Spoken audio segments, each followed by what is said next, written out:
Hello friends! Since we've been talking about our top 10 books of all time, I thought I would give you an example of what you could do in a classroom if you were a teacher to get kids thinking about which books have influenced them from their very first memory up to the present day. So I used to call this my literary timeline. It was used as an example with my 5th grade class for many years.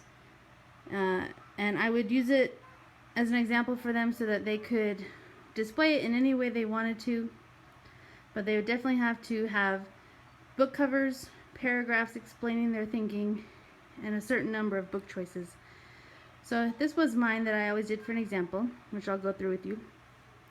And I'll show you some examples of some finished products from other people when they did their literary timelines. So my book choices include the Bell books. That's what I called them. But it's those books a long time ago that you used to get with a record or with a cassette tape that would chime when you had to turn the page. And that was my very first memory of feeling like a reader and holding a book and doing it all on my own. The second book I can remember early on in my childhood were the Sesame Street books. I think my mom must have bought some sort of mail order subscription, because we would get these Sesame Street type books all the time, and in there they would have stories written in comic book style or games, and I still love Sesame Street and Muppets.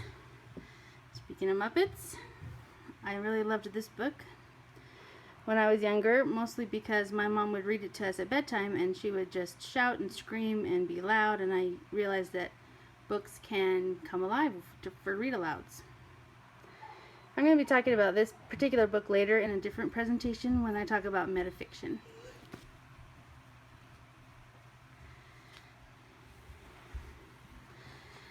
The next book I can recall from my childhood was this book. It was given to me from my grandmother, and you can see from this photocopy of the book cover that it was ripped. Some of my monkeys just walked in. So I have fond memories of it just because my grandmother gave it to me, but you probably know that this is the book where some of the Winnie the Pooh stories were taken from. And she signed her name and date on the inside of the book jacket, which I treasure. This is a book I remember reading in my elementary years.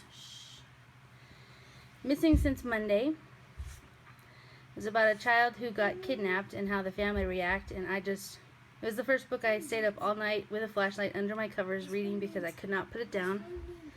However, later when I was a teacher, I grabbed this book and I was excited to teach it and read it with my 6th graders. And I hadn't previewed it first since I had read it as a child, and the first chapter had some questionable parts as a grown-up that I didn't notice as a child. So I ended up never using this again as a read aloud. But it just taught me the importance of previewing texts before you choose it as a read aloud to the class. But I did like it as a kid. Another influential book for me was the whole Nancy Drew series, which I will be talking about in another presentation with you guys. Sorry, I've got some kids talking here. And I liked all of them. I've read them all. I have many copies. So I just discovered that I love the genre of mysteries. This is the first book, Bridge to Terabithia, that I actually cried when I read it. If you've read it, you know that there's a scene at the end that's very sad. And I didn't realize that books could cause emotion, such as sadness, and so that was the first time that it kind of surprised me that I could cry when I'm reading. Another book that caused a lot of emotion for me, which I don't have a book cover for, is The Hiding Place, which is more an adult book, but I read it as a teenager and it influenced me a lot. It by Stephen King stood out in my literary timeline because it's the first book I can recall that I really hated, and I actually threw it across the room in one part that it scared me so badly. And I do have memories of hiding it in the freezer because I just really did not enjoy that book. And then finally I ended with the mother of all books, which we will be talking about in this class quite a bit, Harry Potter.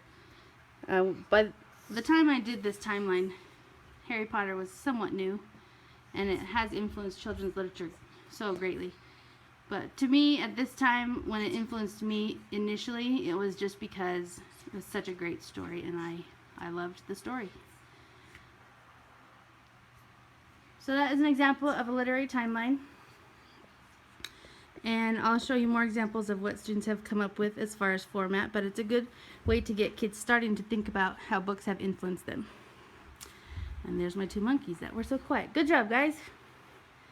Good job.